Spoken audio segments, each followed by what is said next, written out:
Okay, magandang umaga mga kapatid sa Panginoon. Hindi pagbati po sa pangalan po ng ating Panginoon Kristo.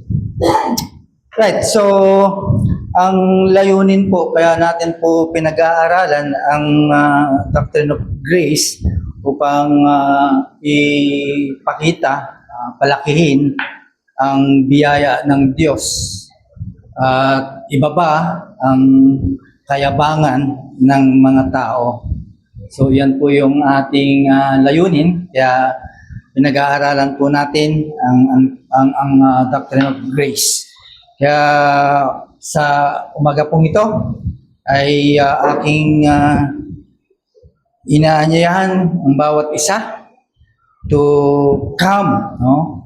Sa taluktok, petals, isa sa taluktok ng bulaklak na tulip. Right? Tandaan po natin, ito yung the most hated sa lahat na doktrina ng biyaya. Okay? Kahit mga Kristiyano, kapwa natin mga Baptist ay inaayawan po nila ang doktrina pong ito. Kaya as we review, huwag nating kalimutan na ang tao ay patay sa kasalanan. Yan po yung pinag-aralan po natin noong nakaraan. So kapag patay, ibig lang sabihin, walang pwedeng bagay na ma-attract ang Diyos para piliin ang bawat isa po sa atin. Ayan po yung kadahilanan. Kaya hindi ka malaya na ano man ang gusto mo upang piliin ang Diyos, piliin ang kaligtasan, because we know that all sinner ay mahal nila ang kasalanan. Kaya wala silang kalayaan na piliin ang pagliligtas po ng Diyos o ang Diyos mismo. So, alam naman po natin na hindi kaya ng Diyos, ng tao. Men cannot. Right? Hindi nila kayang piliin ang Diyos. Okay? Kahit pagduldulan po natin ang salita ng Diyos sa kanila, talagang tatakas sila. Tatalikod po sila. Kaya ang katotohanan sa ating pag-aaralan ay dito natin makikita ang election ay lalo pang lulutang, no? Sa pag-aaral po natin. Nalangin po tayo. O Diyos, kami po yung muling nagpapasalamat sapagkat sa oras pong ito aming pag-aaralan ang doktrina ng biyaya, lalo na po ang election po, Panginoon. Kaya nandan niyo po muli ang aming mga puso. Pagamat ito ay matagal na napag-aralan po namin, dekada na po, Panginoon, or years na. Subalit, muli niyong ibinalik po ito upang sariwain po namin, upang alalahanan po muli namin po, Diyos, na dapat kami ay manangan lamang sapagkat wala po kaming kakayahan na piliin ka dahil kami po ay makasalanan, we love sin, kaya hindi po namin binibigyan ng pansin ng mga ganitong klase ng katuruan. Kaya salamat po sa pag-aalala po muli sa amin. Kaya ito po aming dalangin sa pangalan po ni Jesus. Amen. Aking natatandaan, ito yung aming naging topic nung may Bible study po sa taas pa, nung sa pamilya po nila Sister Carla. Buong pamilya ay kasama po dito. And we believe na ang katuruan pong ito ay sana bit-bit din po nila. Alright, patuloy po tayo. Kaya ang kadahilanan kung bakit ang tao ay pinili nila ang Diyos, because alam naman po natin, from eternity, they were chosen by God. Pasensya na kayo dahil wala akong house. Pero to follow na to sa susunod na pag-aaral po natin, isasama na po natin. Okay? So, ibig lang sabihin, kaya pinili natin ang Diyos, lumapit po tayo sa Diyos because ang katotohanan, yung pagpili ng Diyos Yun ang naging kadahilanan dahil from eternity, we are chosen by God. So, ibig lang sabihin, ang pagpili po sa atin ng Diyos, ito yung mahalagang konsekwensya ng pagpili niya sa atin. Kaya, kilala mo ng Diyos, pinili mo ng Diyos, yun yung dahilan. Yun yung consequences nun. Kaya, napili mo na ang Diyos. Right. So, yun po yun, mga kapatid. Ibig lang sabihin, pinili po tayo before the foundation of the world that may choose Him. Pipiliin po natin po siya in His appointed time. Kaya kung wala ang pagpili ng Diyos, wala, hindi natin pipiliin o hindi tayo lalapit sa Diyos. Kung wala po yun, we will not choose Him. Kaya apart from our Father's eternal choice of us to salvation, no one would be saved. Kaya walang maliligtas. Iyan ang katotohanan na dapat makita po natin. And apart from His choice, no one will share the gospel. Okay? Ay walang magre-response. They will not respond in faith. Okay? Kaya ating i-define ang unconditional election as God's gracious choice. No? Biyayang pagpipili sa bawat individual magmula sa walang hanggan para sa kaligtasan at nakabase lamang sa kanyang covenant love. Mga kapatid, yun po yun.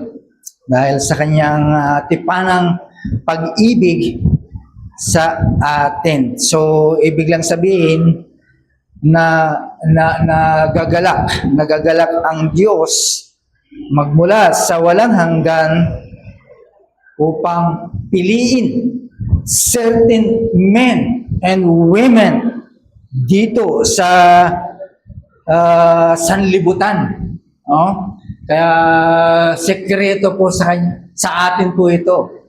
In His counsel, this is a secret. No? Kaya hindi natin alam kung sino talaga yung kanyang itinatangi. Di ba?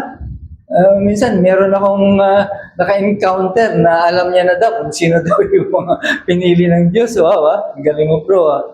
Buti ka pa, alam mo. Tapos tinanong ko, kasama ba ako sa pinili? Ay, hindi ko alam. So, ibig sabihin, hindi rin niya alam. Kaya, yun nga, yun yung definition ng unconditional love. Right? So, decree. Okay? Kumbaga sa He has decreed to be saved by Jesus Christ.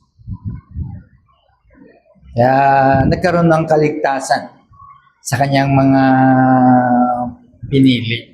Now, tingnan po natin ang election, yung pagpili sa konteksto ng redemption. Right? Election in the context of redemption.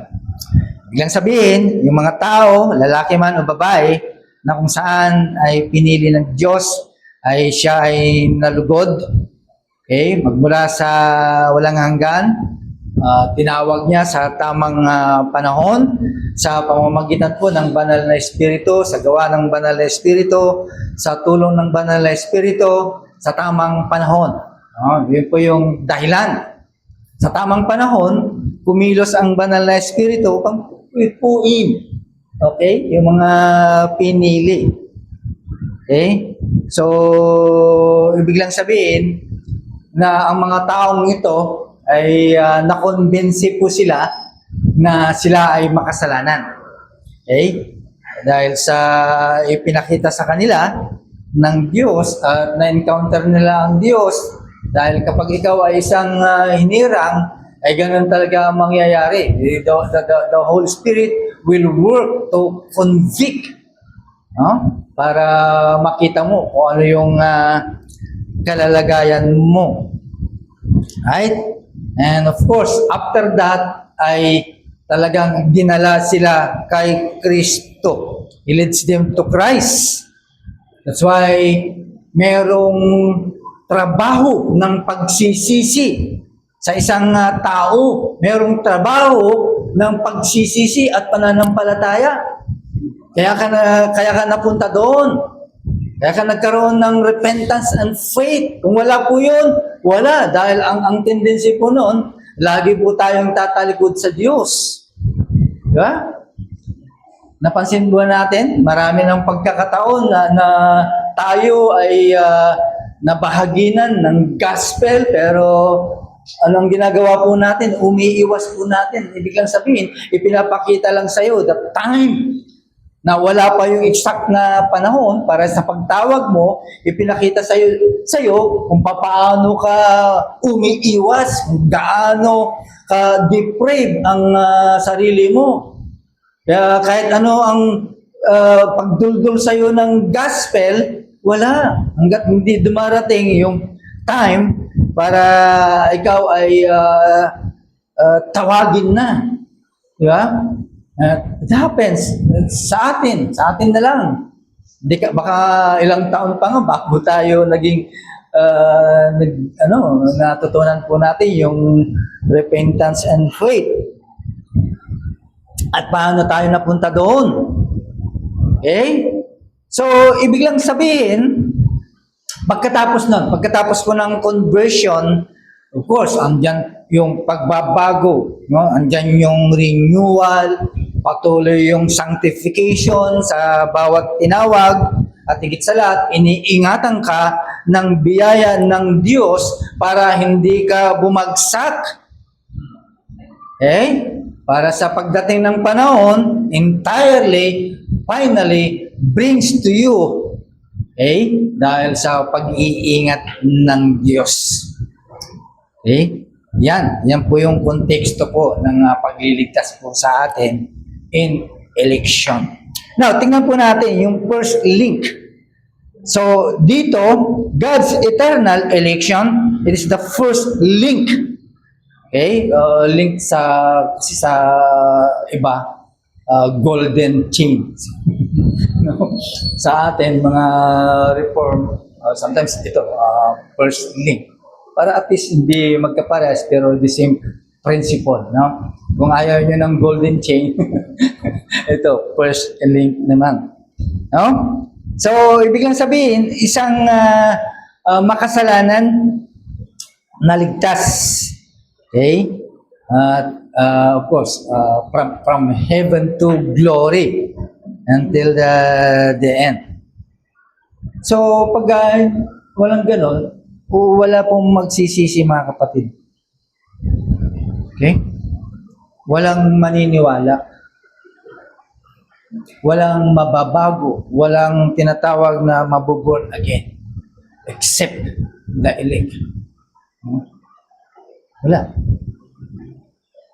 Kaya ang pinakauna at orihinal na kadahilanan kung bakit ka naging santo na dating makasalanan just because of the eternal God's election. Diba? Kaya anong marinig ng mga hintil, yung preaching doon sa Acts chapter 13 verse 48. Diba? Ang sabi po doon, and when the Gentiles heard this, they began rejoicing and glorifying the word of the Lord. And as many as were appointed to eternal life, believe.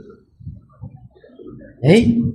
Kaya pag appointed ka sa buhay na walang hanggan, ay talagang maniniwala. Pero pag hindi, kahit ano ang gawin po natin, iba na lang. Talagang, hindi pa yung, sabi ko nga, there's a certain time na talagang kikilos pa ang Panginoon. So, anong ibig sabihin ng appointed time? It is foreordained. Itinalaga talaga ang sino man para pilihin para sa buhay na walang hanggan. Now, tignan po natin yung kapangyarihan po ng Diyos, yung soberano ng Diyos. Okay? Para makita po natin. Sa kabuuan, tawag nito, sa kabuuan, God elects everything that He does. Yun yung kanyang pagiging soberano. Ibig sabihin, ililigtas niya o kaya pipili po siya yung gusto po niya. Ibig lang sabihin, everything that God does, He does because He chooses to do it. Ginawa po niya yun dahil sa kanyang pagiging soberano. And of course, sa pagpili po niya, ay malaya po siya. There is no any influence o pagtulak o dikta para ito, piliin mo yan. Gusto ko yan, piliin mo yun, mabait yun. Wala pong ganon. Kundi sa kanyang sarili lamang. Outside himself. So, it means the doctrine of election ay fit po ito. Sa malawak. Sa malawak na kapangyarihan po ng Diyos. Bakit? Kasi likas ng Diyos po ito ano ba yung likas po niya? That's why He is free. Malaya po siya sa kanyang mga gagawin. Malaya po siya. Sabi po ng Ephesians chapter 1 verse 11, pakibasa. Brother Mori, pakibasa please. Chapter 1 verse 11 ng Ephesians.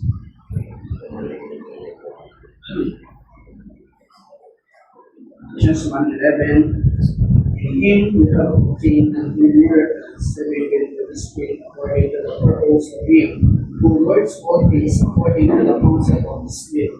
Right, thank you. Have been predestined according to the purpose of His will, of Him who works all things according to the counsel of His will.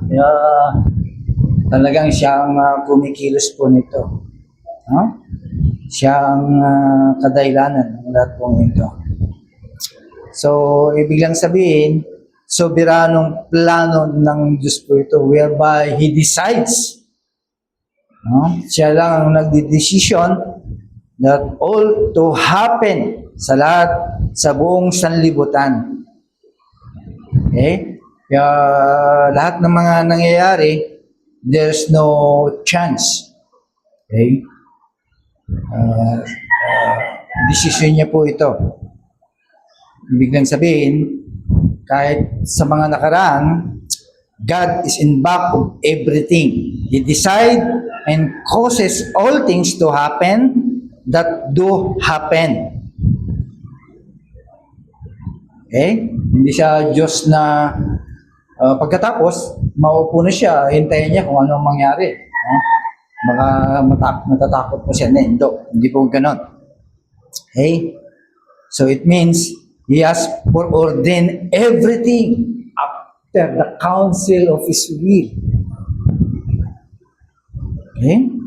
Kahit yung paggalaw ng tainga mo, paggalaw ng daliri mo, pagtibok ng puso mo, pagtawa ng sinuman, o lahat.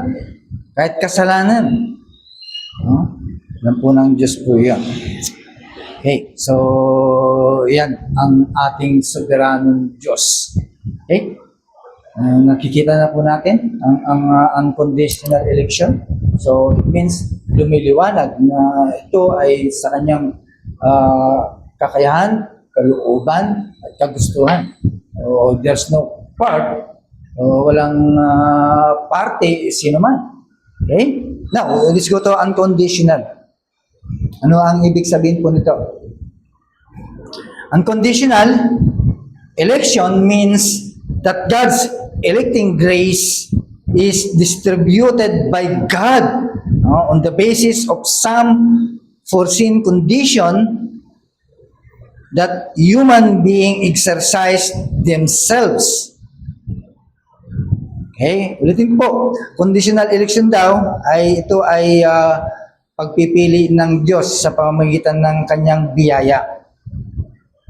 Sa basihan na wala siyang nakita na anuman o anything na kondisyon sa bawat tao na ginagawa niya para siya ay mapili. Diba? Pero iba ang view natin sa mga reform. Ano ba ang view ng reform? Tinawag po itong unconditional election, meaning that there is no foreseen action or condition na na-meet natin, na ginagawa po natin para lang makita ng Diyos, ma-persa ang Diyos para mag-decide na iligtas ang bawat isa. Okay? Kasi, di ba, pag nung nasa pa tayo, ang ginagawa po natin para tayo ay iligtas, ay gumagawa po tayo ng maraming mga bagay, mga sarili po natin. Okay? Talaga lahat ginagawa po natin kung ano ang sinasabi ng namumuno sa reliyon pong ito. Of course, kailangan ma-inherit niya yung buhay na walang hanggan, kaya ginagawa po nila lahat. Para pag sinilip ng Diyos at nakita niya itong taong ito, marami nang naiambag sa simbahan, marami nang nagawa, no? Siya nang nagpagawa ng palibot sa kanila, sapat na yun para makamtan po nila ang buhay na walang hanggan. Pero sa atin, wala. There is no. Okay? Para mapilitan at mag-decide ang Diyos para ikaw ay iligtas. Okay? Kundi ito ay nakasalalay lamang, mga kapatid. Ang pagpili ay nakatuon lamang ayon sa kanyang pagiging soberano, ayon sa kanyang mga desisyon para iligtas sa sino man ang gusto niyang iligtas. At yan ay ang kanyang kagalakan, kasiyahan. Yung pagliligtas. Okay?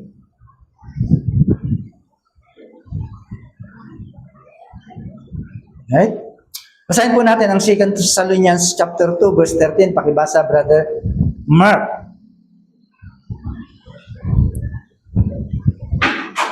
2 Thessalonians chapter 2, verse 13. Yeah. Mga kapatid na minamahal ng Panginoon, dapat kami magpasalamat palagi sa Diyos dahil sa inyo. Kabilang kayo sa mga unang pinili niya upang pagkalooban ng kaligtasan sa pamamagitan ng Espiritu Santo at ng inyong pananalig sa katotohanan. Alright. Okay.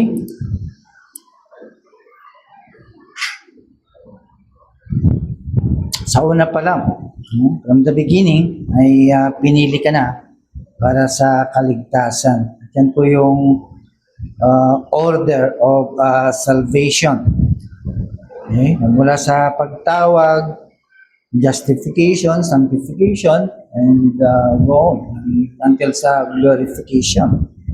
That's why we are bound. Kaya nga pinagpapasalamat natin lagi once na ito yung ating binabalik-balikan. You know? Imagine, dahil sa aking pagiging talamak na makasalanan is supposed to be, dapat wala na akong pag-asa at impyerno dapat ang kababagsakan ko, pero binalikan po natin yung doktrina pong ito at yan ang laging nagbibigay po sa atin. That's why we are bound. No? Lagi po tayong nagpapasalamat dahil nakita po natin. Imagine, kasama po tayo from the beginning at pinili po tayo para sa kaligtasan. Right. Ibig sabihin, from the beginning, from eternal past. So it means from the beginning, it is a God eternal decree. Okay? Now, tandaan po natin mga pakati, ang ating natuklasan, doon pa lang sa itinuro po ni Brother Mark about the total depravity. Okay? Lagi nating tatandaan kung ano yung ating natutunan, na-discover sa mga pinag-aaralan po natin. Balikan po natin. Alam po natin that man is a sinner. Oh? Patuloy po yan. Kapag sinabing man is a sinner, true and true, no? Dire-diretso. Kaya yan po yung sabi ng Romans chapter 3, 9 hanggang verse 18, no? Kung mahaba na po yun, huwag natin basahin na lang po natin. So kapag tao talagang makasalanan po siya, dire-diretso, hanggat hindi binibiyaan ng Diyos ng pagliligtas, talagang itinuturing na makasalanan hanggang sa dumating ng kamatayan at hindi pa rin nagsisi. So talagang makasalanan po siya. So it means, kapag makasalanan, ay deserve niya talaga ng kamatayan. Kita naman po natin sa Genesis chapter 2 verse 17 and Romans chapter 6 verse 23. May verse po natin po yun, right? Kaya kung ang Diyos ay just, makatwiran, at ibibigay kung ano yung deserve po natin, lahat po tayo mamamatay. We will all die. Okay? Yan yung katapusan ng storya ng buhay po natin. That's the end of the story, di ba? Pag ganon, ang mangyayari, tapos na ang kwento. Diba? Tingnan po natin. Sa ating kalalagayan, no? Walang obligasyon ng Diyos.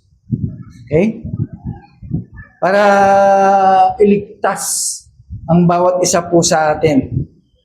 There is no obligation. Ibig sabihin, zero obligation po ang Diyos para magligtas o gumawa ng kaligtasan na available po sa bawat isa.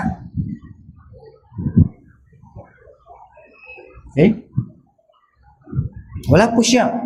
Wala po siyang utang sa iyo. Wala siyang obligasyon para iligtas ka. Okay? Ganun po, no?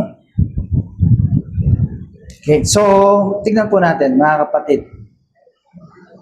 Ano ba ang pangunahin ng election? Merong tatlo. Okay? God could have chosen to save all men. Kasi soberano po siya, di ba? At iyan po yung tinatanganan ng mga ibang malalaking denomination. Liligtas naman na ng tao, di ba? Dahil ang Diyos talagang mapagmahal naman yan. Hindi niya gagawin. Kaya nabulag sila sa ganong paniniwala. Kaya kapag may nagtuturo ng God is love, ay talagang delikado po yan.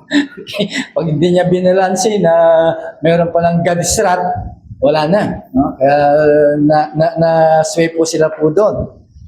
Okay? So, it means meron siyang kadahilanan para iligtas ang lahat. Dahil meron siyang kapangyarihan at may authority po siya na gawin po ito. No? Pwede niya iligtas po lahat. Pangalawa, God have chosen to save no man. Okay? Pwede niya lang gawin po yun na walang maliligtas na kahit isa. Why? Because, sabi ko nga kanina, is no under obligation.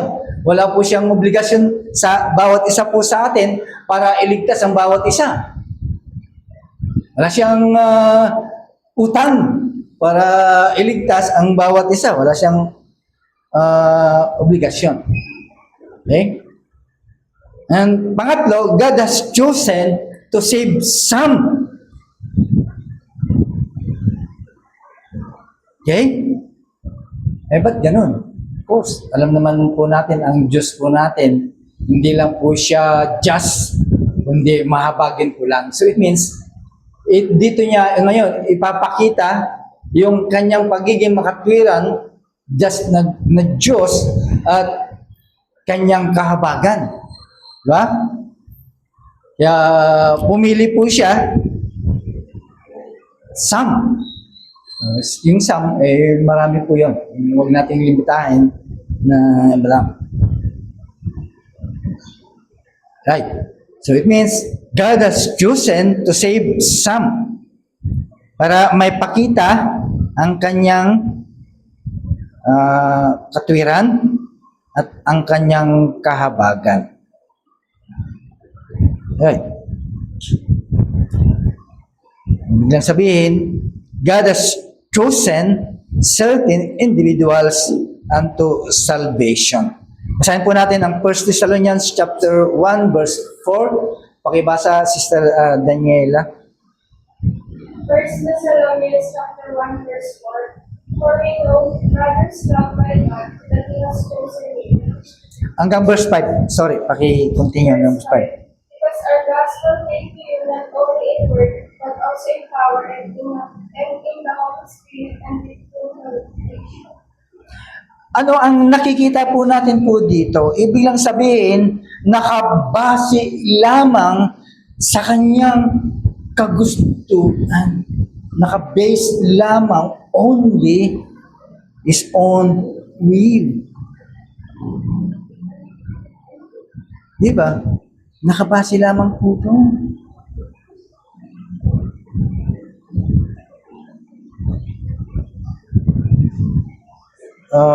Pakibasa Deuteronomy chapter 7 verse 6 hanggang verse 8, Brother Anthony.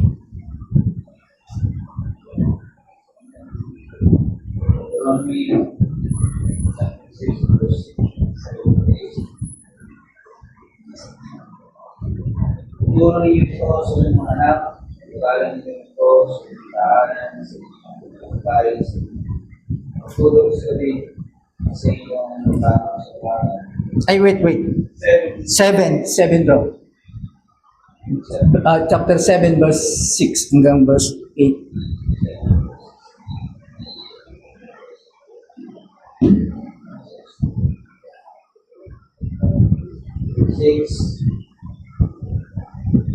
Tayo ay bansang nilaga kayaw, hirap niya kayo sa lahat ng sa solitay. Piliin niya kayo at umigit, hindi dahil sa karami kayo ay sa ibang mga bansa. Nayan ko pa ang paumbis lahat. Kasi piliin niya kayo dahil sa pagiging niya sa inyo at sa kanyang pangako sa inyo mga nilor. Tuwing ang dahilan-dahilan niya kayo maglitas sa mga paraon sa mga militan ng kanyang pangyarihan. Right. So, nakita po natin, no? Na ibig lang sabihin ay nakabase lamang sa kanyang kalooban ang pagpili ng Diyos. Another verse, John chapter 1, verse 9 hanggang verse 13. Sister Eileen, pakibasa.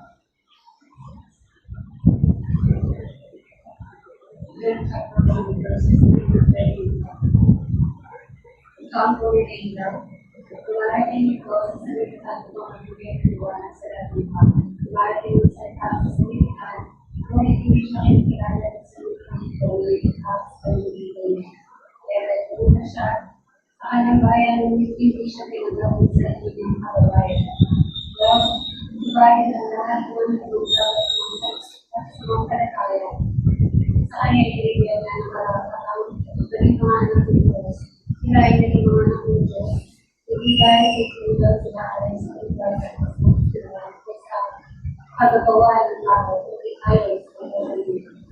Amen. Thank you. Now, doon po sa Deuteronomy, makikita po natin yung covenantal na pag-ibig po ng Diyos sa kanila. Yung pag-ibig ng Diyos ay ibinigay doon sa kanyang mga tao. Ito yung covenantal love sa kanya.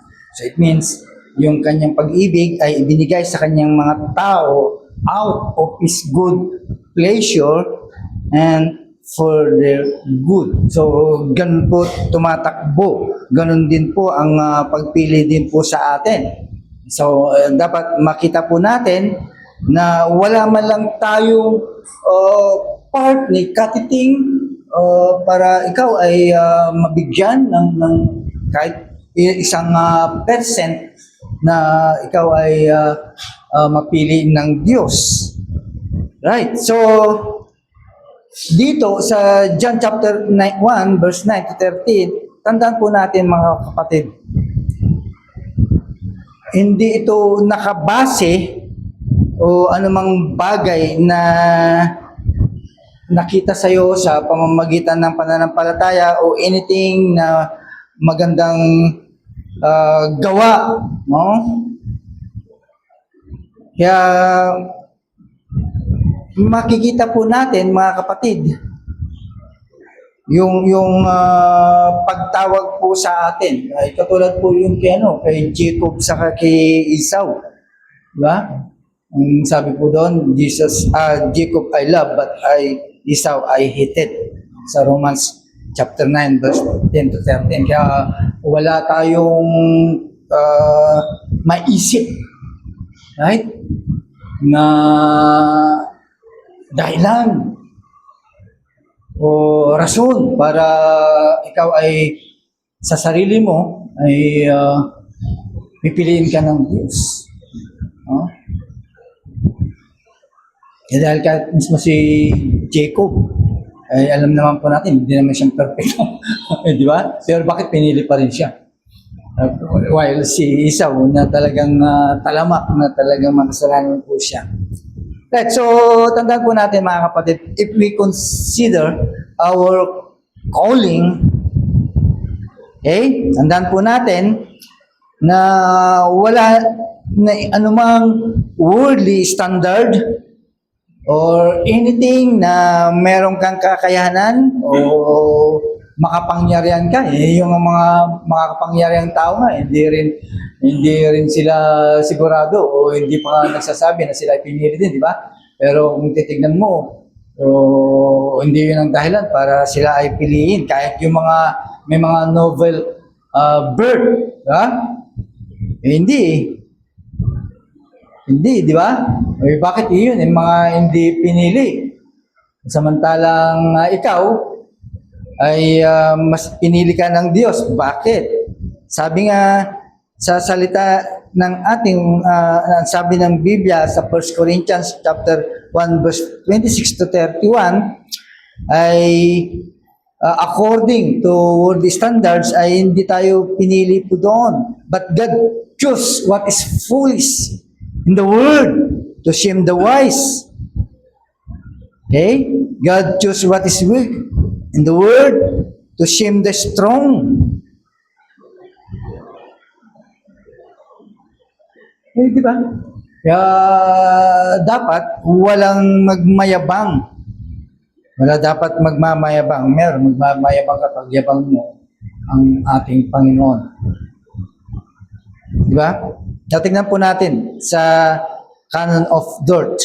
According to the canons of Dort, divine election and reprobation, Article 9, this election was not founded upon foreseen faith, okay, and the obedience of faith, holiness, or any other good quality or disposition in man as the prerequisite, no? Cause or condition on which is dependent. Wala daw po yun, kahit anong bagay.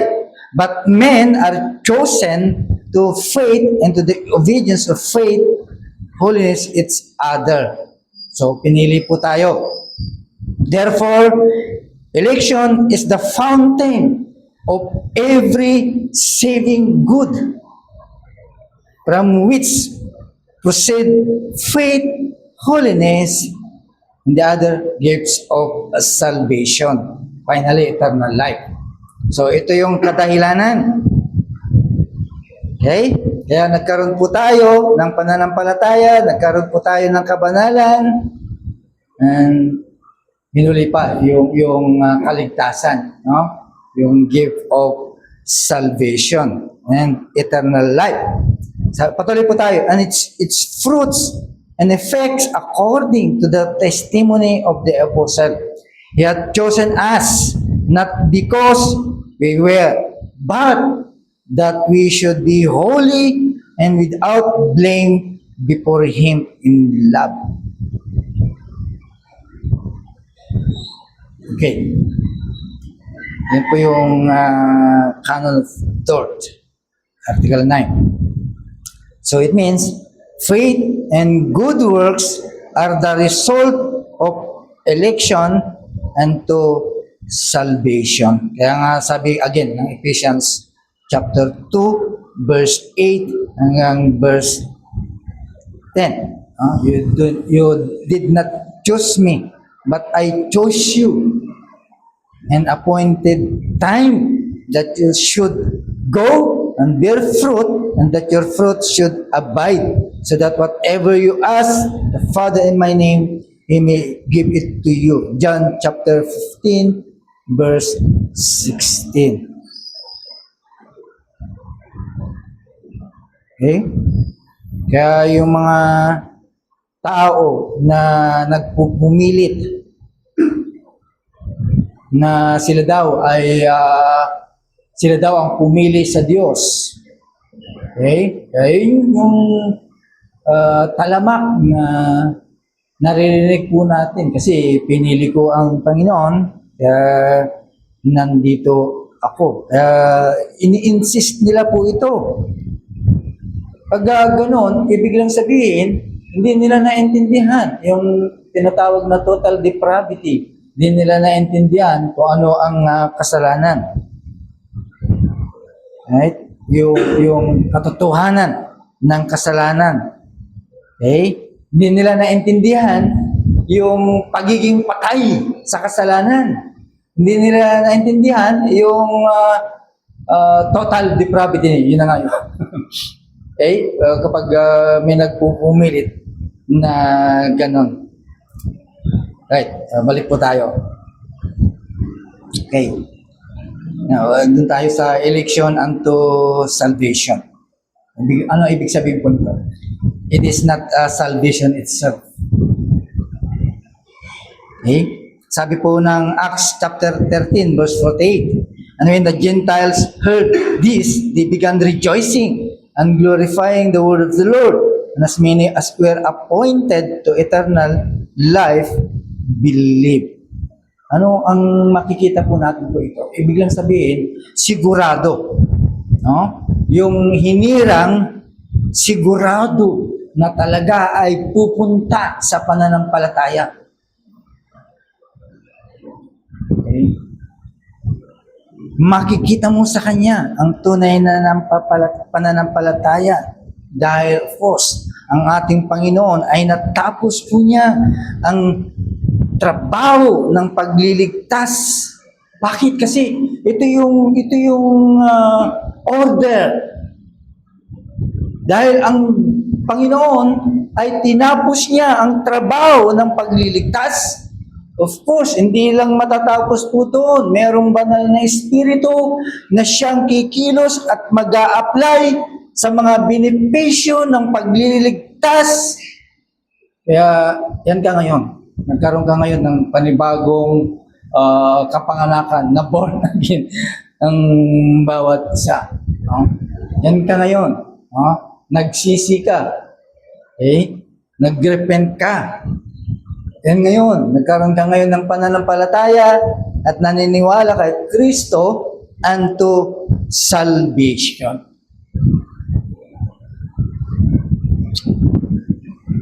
Yan. Balikan po natin. Recap po tayo. Actually, tatlong topic to akin. Pwede ba yung tatlo? Sasakupin ko muna yung isa. Kasi ipapasok natin lahat ng klase ng mga tanong na galing pa sa mga Right, so recap. God's choice of certain individuals unto salvation before the foundation of the world rested, no? Nakasandig lamang sa pagiging soberano ng Diyos.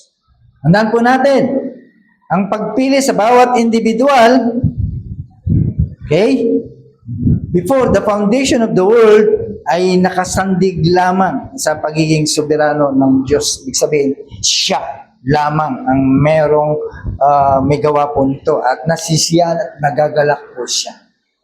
Okay? So, it means His choice of particular sinners, pagpili niya sa bawat makasalanan, ay hindi ito nakabase sa mga nakikitang response o yung pagtawag o yung pagsagot ng sinuman o pagsunod sa kanilang parte katulad ng pananampalataya at pagsisisi o anuman. Okay? O anuman. On the contrary, God gives faith and repentance to each individual whom He selected. Kasama po yun.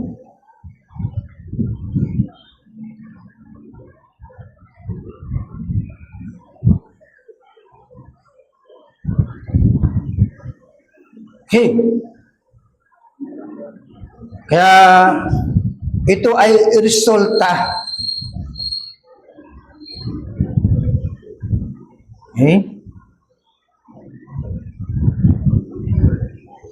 Ibig lang sabihin, therefore, election was not determined by our condition upon any virtuous quality, mga magagandang kalidad na meron po tayo o ano mga bagay na nakikita sa tao.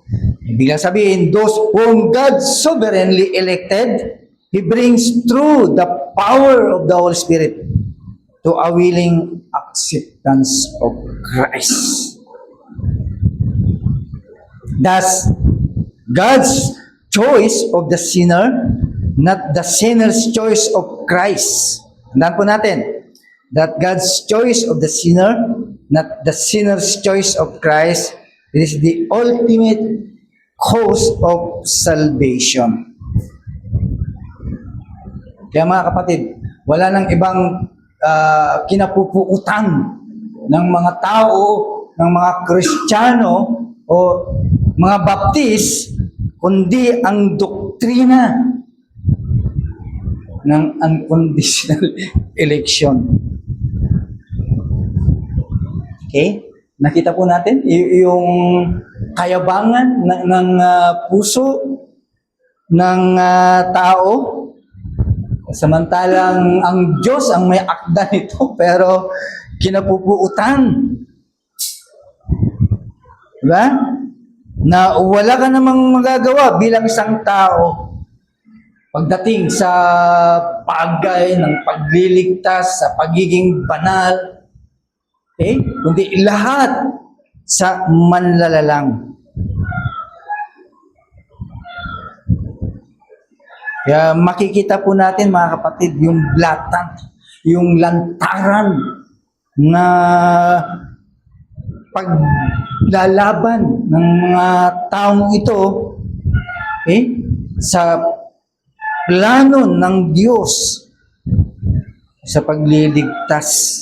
At nakita naman po natin, lantaran talaga.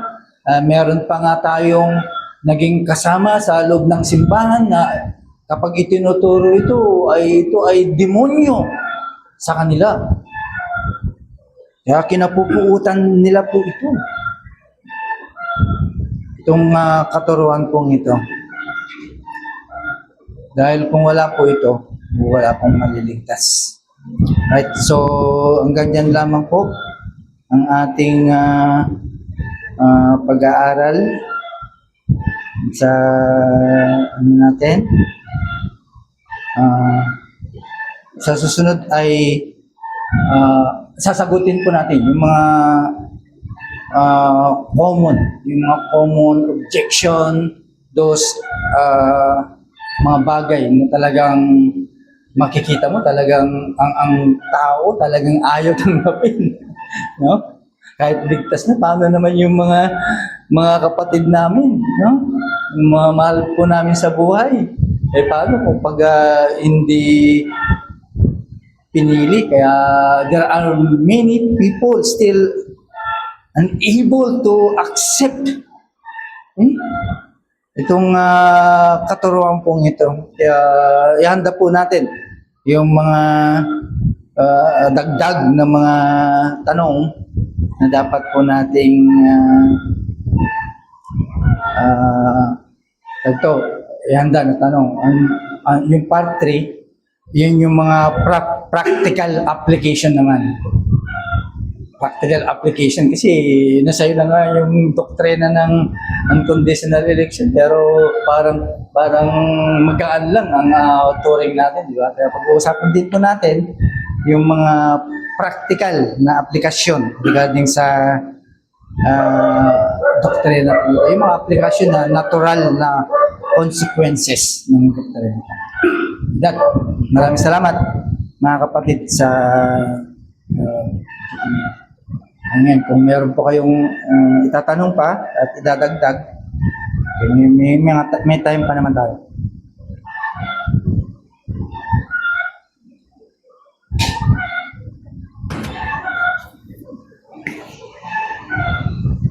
Okay? Or, of course, ilang beses natin tinakal ito. Maliwanag na po sa atin. Okay, kung wala na po, ay si Brother Mar. Sir, magandang po ako. So, thank you po sa topic po ng unconditional election wherein mas na-appreciate po natin yung doktrina na ito sa umpisa pa lang dahil nakita natin na makasalanan pala tayo at aware din tayo sa sarili natin, hindi lang siya outwardly na unconscious tayo na makasalanan tayo, kundi consciously, alam natin sa sarili natin. Kaya nga sabi nga ng mga quote ng ibang tao at ng mga theologian na kung nakikita mo sa sarili ko na makasalanan ako, mas alam ko sa sarili ko na makasalanan ako. Kumbaga, kung yan lang yung nakikita mo pero mas deeper pa yung nakikita ko sa sarili ko. So, when it comes to total unconditional election, sabi nga natin kanina na most hated siya na doktrina sa ng mga evangelicals, wherein some evangelicals did not mostly hated yung iba kasi talaga namang may election. Ang problema nga lang, ang definition nga lang nila ng election ay about naman sa election sa Israel, election ng pastor, election ng kung sino yung preacher. So, kumbaga may mga tinatawag ba na mga tao, pero hindi nila directly tinasabi na election sa. Kaya hindi nila masyadong pinagtutuunan. Kaya mas galit sila doon sa nagtuturo na namatay si Jesus sa ilang tao lang, sa mga pili, dun sa talagang galit na galit. Pero dito, yung mga tao nga na nagagalit pa rin sa unconditional election, sila yung mga tao na mga antipati, na mga taong galit na galit sa sovereignty ng pagkapili ng Panginoon. Pero may isang tanong na nagumugulo pa rin sa isipan ko noon, nung inaaral ko yung unconditional election. At yung katanungan na yun is bakit ang Diyos o ano yung nag-motivate sa Panginoon na pumili ng mga taong makasalanan? Bakit siya pumili? Bakit kailangan pa niyang pumili? Pwede naman niyang buwagin ng mundo, gumawa ng bago. Bakit siya pumili? Marami nagsasabi sa mga explanation ng mga Bible scholars is sinasabi nila is dahil nga sa predestination, sa sovereignty of God, decree niya yon, gusto niya yon, will niya yon. Pero hindi ko siya masyadong na-appreciate ng matindi sa practical Christianity ko na parang anong sense nun sa akin na kontrolado pala ako ng Diyos. Pero doon ko nakita sa deeper understanding them ng Bible, yung salitang foreknowledge nga, wherein yun nga yung mga tao na dinidebunk yung word na foreknowledge dahil sa kanila, ang foreknowledge is, sabi nyo nga po kanina sa explanation nyo, na pumili pala ang Diyos dahil may nakita sa sayo na mananampalataya ka kaya pinili ka. Yun yung definition nila, which is wrong, di ba po? Mali po yung ganong explanation. And then, kung babasahin din po natin yung Matthew 7, may nakalagay doon na sabi ng Panginoong Jesus na kapag dumating ng araw ng judgment, sasabihin ko sa harapan mo, I never knew you. Ibig sabihin, hindi pala alam ng Diyos yung mga tao. Tapos sinabi din ng Diyos sa Amos na ang kilala lang daw ng Diyos ay ang mga Israel. Sinabi din ng Diyos sa sulat ng Psalmist na ang nakikilala lang daw ng Diyos ay yung mga gawa ng mga wicked, ay ng mga righteous. So, ibig sabihin, kung ganun pala ang pagkakilala o pagkakaintindi natin sa foreknowledge na may nakikita lang pala ang Diyos sa atin na mabuti or mananampalataya tayo in the future, kaya tayo inelect, ay hindi na yun part ng sovereignty of God. Dahil may part na tayo doon sa pagkapili niya na gumawa tayo ng paraan para piliin tayo. Wherein sa deeper understanding nga ng Ephesians pa lang, makikita po natin doon sa Ephesians chapter 1 kung bakit, ano yung motivation, ano yung reason kung bakit ang tao ay pinili ng Diyos. At doon pumasok sa akin yung Ephesians chapter 1 verse number 4, tapos duktong na natin yung 5. Ang sabi kasi doon sa 5 na may halong 4, in love, sabi doon, in love, He predestined us for the adoption to Himself as sons through Jesus Christ according to His purpose of His will. So yung foreknowledge doon sa thought na iyon ay hindi siya understood na knowledge before or know beforehand, kundi or know beforehand kung sino yung mananampalataya, kundi isa yung dinote ko doon sa Ephesians chapter 5 ko, sa Bible ko, nilagay ko doon, God decided to love those He will choose. He loved them, then He chose. So doon ko mas lalong na-appreciate ang Panginoon na minahal pala ako ng Diyos, kaya niya ako pinili. Hindi dahil, nandun yung sovereignty, pero yung relationship between God vertically, then horizontally din sa mga tao, maiintindihan at ma-appreciate din ng mga people of God na undeserving yung pagkapili ko dahil minahal pa rin ako ng Diyos na kahit ganito ako, kahit ganito yung kalagayan ko, wala akong ginagawa, masama nga yung ginagawa ko, pero still, He loved me and He chose me. Yun lang mga pastor. Okay, sabi ko kanina, yung pangunahin ng eleksyon ay tatlong bagay. So which is dinefine naman at nakita natin sa mga pagbasa natin ng scripture. Na ibig lang sabihin ay pwede naman niyang piliin lahat, di ba? Kasi kung gusto niya, dahil makapangyarihan naman siya at sarili niyang kagustuhan po yun, pwede rin siyang hindi piliin din lahat. No? Hindi niya pwedeng piliin din lahat. So, ibig sabihin, mapapahamak lahat. At yun nga, yung pinag-uusapan natin na pwede niyang piliin ang iba. So, ano yung reason kung bakit ganyan o ganito? Diba, sabi mo nga kanina, pinili ka dahil mahal ka. Well, kung titignan po natin, wala namang reason kung bakit tayo mamahalin ng Diyos. Hindi iyon ang dahilan kung bakit kanya pinili. Dahil wala kang kaibig-ibig eh. Di ba? Kailangan makita po natin na yung pagpili niya, it is on His will. Ano niya, karapatan niya yun. Ito yung gusto ko. Kukunin ko ito. No? Kung pagbabasyan natin sa kanyang sarili. Right? Kasi, tingnan natin kung wala yun, lahat tayo talagang makasalanan. Hindi naman niya sabing, ito, pipiliin ko dahil less sinner ito. Hindi, pantay-pantay lang tayo. Either maliit o malaki, pare-pares na yun. So, ano ang nagbigay sa kanya ng motibo para piliin? Unfair naman kung mahal ko to, kaya pipiliin ko. O yan. Anyway, pwede rin niyang gawin po yun dahil soberano nga, di ba? Pero ayon sa Biblia, according to his own will. Kaya kung titignan po natin, gusto niya eh. Kalooban niya yun eh. Kaya wala tayong magagawa.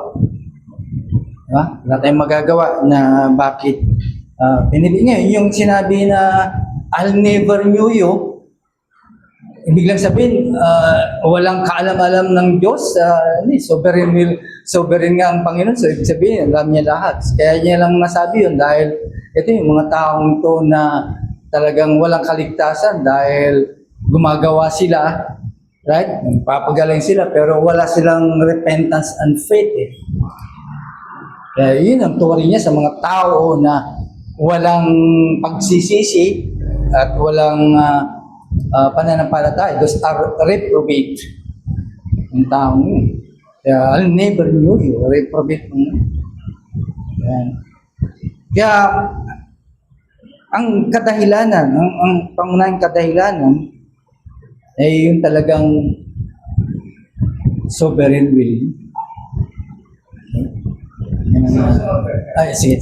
So kung sigundahan yung sinabi ni Brother Mori, kasi theological yun. Yung sinabi niya na kaya tayo pinilitin tayo ng Diyos, yun talagang theology. Kasi kapag sinabi natin pure will lang, we are speaking of foreknowledge is different to love of God. Kasi at Romans 5:8, but God commended His love towards us, that while we were yet sinners, Christ died for us. So, habang makasalanan pa tayo, kasi yung sinasabi mo rin, Pastor, na wala namang kaibig-ibig sa atin. Yun nga yung kagandahan sa Diyos. Kahit walang kaibig-ibig sa atin, He still love us. Kaya, pinili tayo ng Diyos because of His love. Kaya nga yung foreknowledge, iba ang definition ng Calvinism sa Arminianism. Kasi sa Arminianism is just to know beforehand. Hindi naman natin dapat i-question sa Diyos yun dahil alam naman talaga ng Diyos lahat beforehand. Yeah. At yung pag sinasabi rin ng Diyos sa Matthew 7 na I never knew you, doesn't mean that He don't literally know these people. Hindi na siya sovereign. Kaya. Ang sinasabi itong I never knew you is He did not recognize them. Hindi niya iniibig. Ang dami niyan na umuugat ng election is because of God's love. Ano sabi ng Romans chapter 9 verse 13? For Esau did I hate, Jacob I have loved. So, nakaugat niya lagi sa pag-ibig ng Diyos. Kaya nga may Romans 5:8 at merong in love, He predestined us sa Ephesians chapter 1 verse 4 to 5. Yeah. Kaya magiging extreme tayo kapag sinabi natin ang pagpili ng Diyos is just merely ginusto lang yan. Kailangan umugat din tayo sa perfect love of God na ang definition ng foreknowledge is before you were born, sabi ng Romans chapter 9 verse 11, for the children being not yet born, neither having done any good or evil, that the purpose of God according to election might stand, not of works but of Him that calleth. So anong ibig sabihin ko? Ang motivation of God in election is no other than His divine love. Ano bang sabi ng 1 Peter chapter 1 verse 2? Elect according to the foreknowledge of God the Father. So, ang ibig sabihin ng foreknowledge is hindi yung knowing beforehand, but choosing to love beforehand. Yun ang ibig sabihin. Kasi, sesem lang ang theology natin kapag sinabi natin na ang foreknowledge is yung kakayanan ng Diyos malaman beforehand. There's no question about it. Kaya nga, I don't believe na ang election is the most contented point sa Calvinism kasi both Arminians and both Calvinists believe in the concept of election. Ang problema is how they define foreknowledge. Doon tayo nagkaroon ng problema. Kaya sinasabi ni Brother Mori na pag-uugatin natin, ano pa talaga ang reason kung bakit tayo pinili ng Diyos. Sa lahat ng verses na mababasa natin concerning election, huwag natin ipapagmentize, lalabas talaga because of His divine love na unconditional, unexplainable, unremarkable. So, lahat ng yun is sovereignty. Kaya na, I prefer to call it sovereign election over unconditional election kasi may question tayo sa word unconditional. Saan naging unconditional ang election? Kasi, sabi nyo kanina, pipili ng Diyos ang election. Siyang bahala kung gusto niyang pumili. Karapatan niyang pumili. Pero hindi may kondisyon. Ang kondisyon ng election ay nakakondisyon sa Diyos. So, doon nagkakaroon ng problema yung word unconditional. Kaya si R.C. Sproul, he chooses sovereign election. Ingat tayo kasi baka mamaya, ang maging definition natin ng election, parang ang Diyos walang puso na basta pinili kita, pinili kita siya, hindi siya pinili. Lalabas na parang tungkol lang sa karapatan ng Diyos lahat. Pero hindi dinidiscount ng Bible na dahil pinili tayo ng Diyos, dahil pinili niya tayong mahalin, lahat tayo. Yun ang malinaw sa Bible. Kaya ang sabi pa ng 1 John 4:19, we love Him because He first loved us. And all of this happened prior to us being regenerated. Kaya tama yun. Sabi ni Pastor kanina, wala namang kaibig-ibig sa atin. Yes, that's true. Pero hindi ibig sabihin nun, hindi tayo minahal ng Diyos bago tayo maligtas. Nandun na yung pag-ibig niya present ngayon. Kaya yun ang balance ng sovereign election to define that the divine foreknowledge just simply means na pinili na ng Diyos na mahalin, ibigin ka, itangi ka, bago ka pa isilang, bago ka pa ipanganak, bago ka pa makakilala kay Kristo. So I suggest we include them systematic theology about divine election and predestination para mag-gets natin na bakit sinasabi ni Brother Mori na ang root kung bakit pinili ng Diyos ang mga elect is because of His love. Well, kung titignan natin yung konteksto noon, after the fall, right? Doon naman tayo talaga galing. So, it means, paano niya i-apply ang pag-ibig pag ganun ang kalalagayan ng tao, while nung hindi pa, talaga andun yun talaga pag-ibig ng Diyos. No, alam naman po natin yun. Either, kahit sabihin mo hindi ako mahal ng Diyos, pero makikita po natin na talagang creation pa lang o before, ay makikita na natin ang pag-ibig ng Diyos kasi doon lahat nakasalalay. Pero after the fall, doon na nag-umpisa ang total depravity or pakasalanan ng tao. So it means, yung galit ng Diyos ay nandoon sa tao. Dahil sa kung galit ang Diyos sa tao, no amount of love, wala nang any amount of love na ibigay ng Diyos sa tao. Dahil siya ay totally corrupted. Dahil kasi mahal ng Diyos ang tao because kahit makasalanan yan, ay part pa rin ang pagmamahal niya dahil nasusustinahan mga pangangailangan ng tao sa part of His love. Di ba? Kaya lang, yung sa mga Kristiyano, nung tayo ay tumanggap kay Kristo, ay yun talaga yung part ng kanyang tudong pagmamahal sa mga tao. Pero, yung pagmamahal din niya sa isang makasalanan, kaya merong kadahilanan kung bakit maligtas ang taong ito, part pa rin yun ng kanyang So, ang sinasabi mo common grace, lahat ng tao, yun yung common grace. lahat ng tao, recipient ng common grace. Ang question namin ni Brother Moni, wala bang special love of God sa isang elect prior, bago siya ma-regenerate? Wala ba? Before. So, hindi ba nag-a-apply yung pag-ibig ng Diyos sa mga believers prior pa ng kanilang regeneration? Before regeneration. Before born again. Before hindi ba regeneration. nag-a-apply yung kanyang special grace sa atin? Yung special grace, nag-a-apply yun kasi halimbawa, elect ka, di ba? Kaya lang, hindi pa dumating yung time. Of course, ando din yung special grace kasi pag, di ba, pag naging Kristiyano na, kaya tinatawag common grace, yung mga hindi. Well, yung let's say, kapag elect ka, of course, andun yung grace sa'yo ng tao. Ng Diyos sa'yo. Di ba? Kasi, kumbaga sa hindi pa naman dumating yung time para ikaw ay tawagin. So, nagmamaniobra pa rin yung biyaya ng Diyos. Now, yung pag-ibig ng Diyos doon sa elect before the conversion or before the call, I think Wala pa. May sagot si Siya. sige. Bago ako sumagot. Sige. Ano po yun, Pastor? Ang tawag po sa wala pong pag-ibig or namumuhi ang Diyos sa mga Kasalanan. kahit yung elect pa kasi nasa part siya ng mga wrong objects ay yung tinatawag na patrition. Yung patrition po is namumuhi ang Diyos sa mga tao na makasalanan. Okay. Which is, yun yung pinangkukontra ng mga Armenians sa salitang reprobate ng mga reform.